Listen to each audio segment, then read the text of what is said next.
Howdy doody YouTube, my name is UniqueSKD and welcome to my fanfiction reading of Higher Senses, a story written by Mains on fimfiction.net. And yeah, that's all I could think up for this intro. So yeah, I guess we just get into the story. There's only one chapter of this story so far, but if the author decides to write up some more chapters, then yeah, I'll be happy to read those out. So yeah, let's get into it. Chapter 1 of Higher Senses, written by Mains. The flickering of the candlelights danced over the cake, their glow dimly lighting the room and casting reflections on the frames of various photos of the Apple family. Brown polka dots were painted on the walls, and Scootaloo was surrounded by photos of her new family members and their trips together. She was surrounded by the ones she loved, who all come to see her on a special day. All eyes were planted on the birthday filly, waiting for her to blow out the cake's 16 candles so that the party could start. "All right, Scootaloo," Rainbow Dash said from amongst the crowd. Close your eyes and make a wish. And not just any wish, but one you really mean."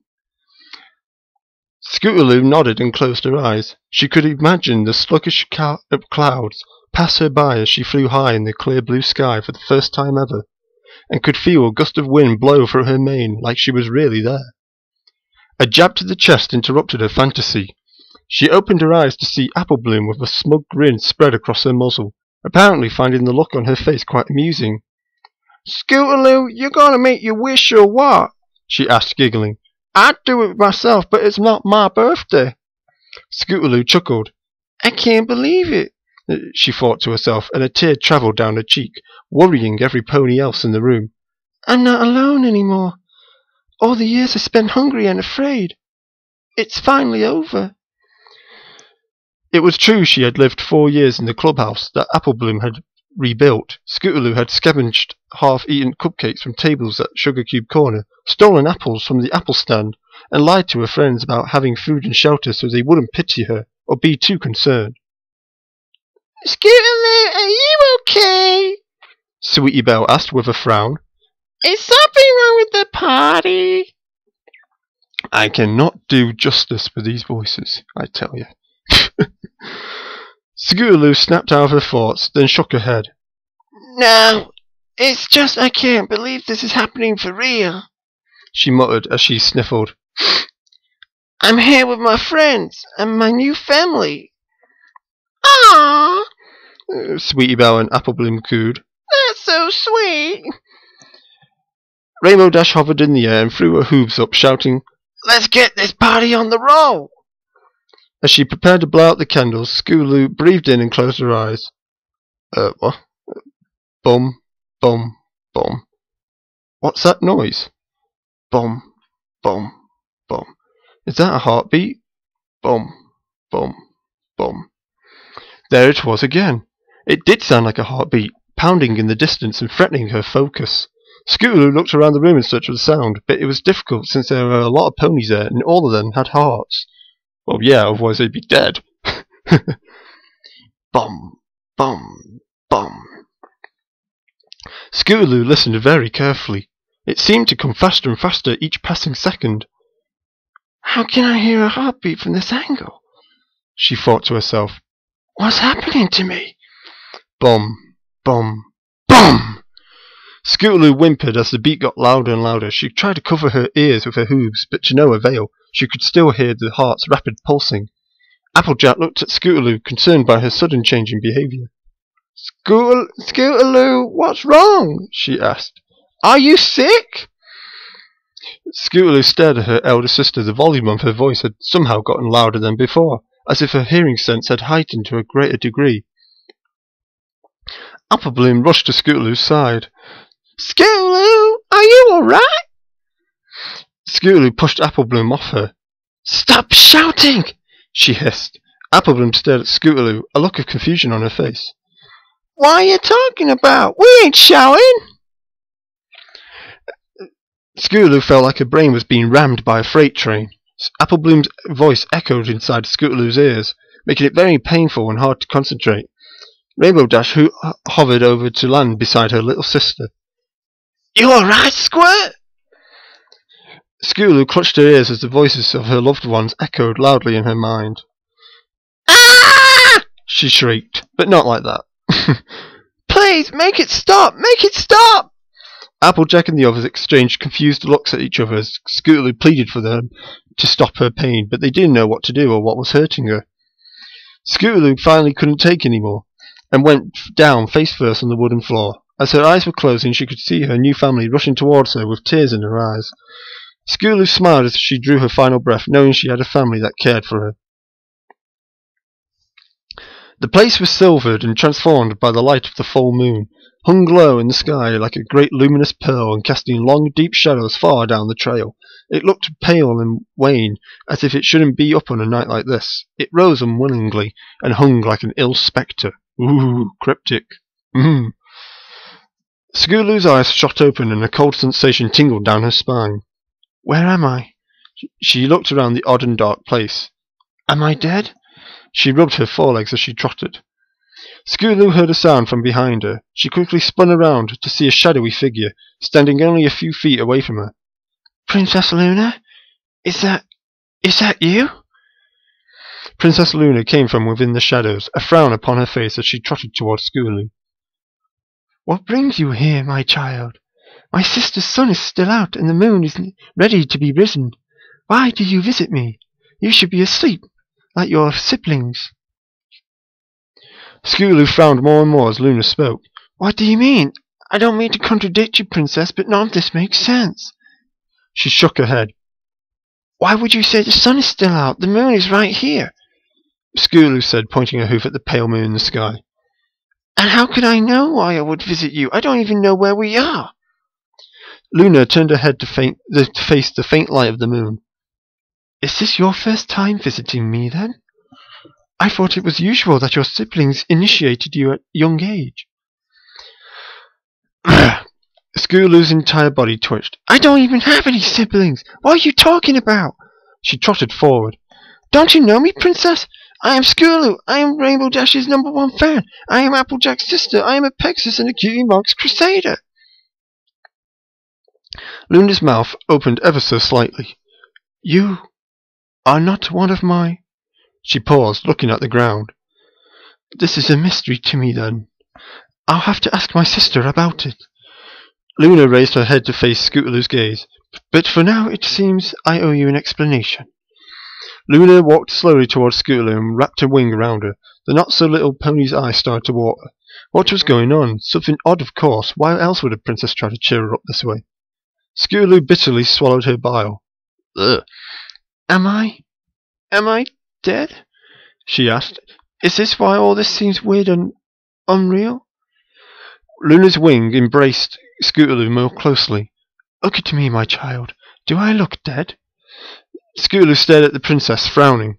I guess not, she said, tilting her head. So why would you believe you are? Scootaloo remained silent, looking down at the cold ground. Luna smiled. Do not fear, she said softly. You are fine. You are not in any form of trouble. It's normal to be scared when you find yourself changing. Scootaloo opened her mouth and her eyes wide. Changing? But how am I changing? Do you mean I'm getting a cutie mark right now? After all that time waiting? Why wouldn't anyone tell me it feels like that? Are you the one in charge of giving cutie marks? Sadly not, my child, replied Luna. This is in no way related to your cutie mark. It has to do with your very being. Seeing that Scootaloo was still staring at her, Luna kept talking. My child, do you know... She paused, coughing. I think it would be more practical if I knew your name. Could you please... Oh, I already told you, Scootaloo snapped. Name's Scootaloo, but you can call me Scoots. So Scootaloo it is. You have an original name. It's quite beautiful. I don't usually get to have such names in my guard. Scootaloo raised an eyebrow.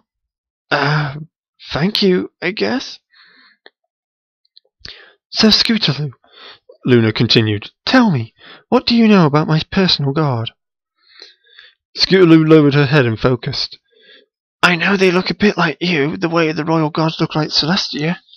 And they also have special wings which makes them look like bats. And some ponies believe they even are a different species. Luna nodded. They are not wrong. They usually refer to them as bat ponies. Scootaloo frowned and looked at the princess again. Does this mean that there are more than 3 kinds of ponies? Luna closed her eyes and took a deep breath. I cannot say this. Scootaloo's eyes narrowed even more. I don't understand. Why not? What makes them so different? Amongst other things, Luna replied, touching Scootaloo's ears. This. What? Of course they look different. They're more like a bat, but they can hear much better. Luna cut her off. For instance, if I was whispering right now, a bat pony would hear me as loud as if I was talking normally. The two of them paused and stared at each other. Luna eventually broke the silence. And I have been whispering all along. Scootaloo's head bolted upwards as she woke up, trying to regain her breath. Where am I? She muttered as she looked around the room. There were heart monitors. The walls were white, and some pony was resting in a bed next to hers. Scootaloo? Applebloom stuttered as she woke from her slumber, rubbing her eyes. She got up from the chair she had sat on while she was watching over Scootaloo. Your head is all worried. What happened back there?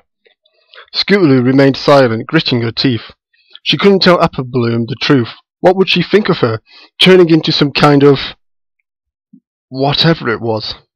Would she believe her at least? Maybe it had just been a hallucination after all. I don't know, Scootaloo lied. Applebloom trotted towards Scootaloo and pulled her into a hug. I was so worried, Scootaloo, she said between sobs. Boo-hoo-hoo-hoo. Please don't ever do that again, you hear? I cannot do Texas accents to save my life. I'm sorry. Pressing on, Scootaloo hugged Applebloom back. I promise, Scootaloo whispered. She realised something strange was going on with the tone of Applebloom's voice, as if it sounded normal, not loud anymore. Applebloom? Applebloom hummed. You're whispering and not talking in a normal tone, right? Applebloom broke the hug as she stared at Scootaloo with a confused look. Yeah, I didn't want to wake the others up. Why? Scootaloo chuckled. No reason. Applebloom raised an eyebrow. Scootaloo, is there something you ain't telling me? She shook her head. No, I'm being completely honest with you, Applebloom. You sure? Scootaloo chuckled. I'm an apple now, so yeah, I'm telling the truth. She playfully snuggled up to Applebloom on the arm. Sister, she said with a smug grin. Applebloom giggled. I'm happy you're part of our family now. Me too, Scootaloo sighed. Too bad I missed my own birthday. My voice is going. She waved a hoof. It's no big deal. I can just wait until the next one. Applebloom lifted a hoof up her chin. Oh, that reminds me, she said. Scoots, I got something for you! Ah! Scootaloo whimpered when Applebloom's voice got louder. Applebloom, please whisper next time, will ya? She hissed at her. Sorry. Applebloom blushed as she apologized. She hung her head under the bed, then reached under it. She pulled out a polka-dotted box and gave it to Scootaloo. I wanted to give you this at the party, but you went shouting and all. Ha ha, Scootaloo scoffed. She took the present from Applebloom and opened it. Her eyes widened. It was Spitfire's Wonderbolt goggles. Oh, Applebloom! I love this! She hugged Applebloom tightly. Thank you! Applebloom hugged her back, smiling. No problem, sis. As they hugged, Scootaloo was lost in thought. Unanswered questions wandered around in her mind, hoping to be resolved. How am I going to master my senses before any pony knows? She wondered. Scootaloo let the warmth of the hug comfort her. Still, she couldn't help wondering what was wrong with her. She had so many questions. She had to master her senses before any pony knew, she thought to herself. She had to find out. She couldn't make her new family worry for her. Applebloom had left the room after their moment together. Scootaloo stared up at the stars and the dark blue sky outside the window. She wondered where her father had disappeared to and why he had left her at the orphanage. Scootaloo sighed. "Where are you, Dad?" She sunk her face into her forelegs and sobbed. "Why did you leave me?" And that concludes the first chapter of this story. If you guys liked it, and if the author of this story, who is Maines by the way, I'll leave a link to his fimfiction.net channel in the description below, but if you guys liked this story and you want me to do more on it, then well, I guess we'll just have to wait till the author decides to do another chapter. So until then, I will see you in the next fanfic reading. Bye bye! Markiplier reference for the win. Yay, random. Waffles and muffins. Yeah.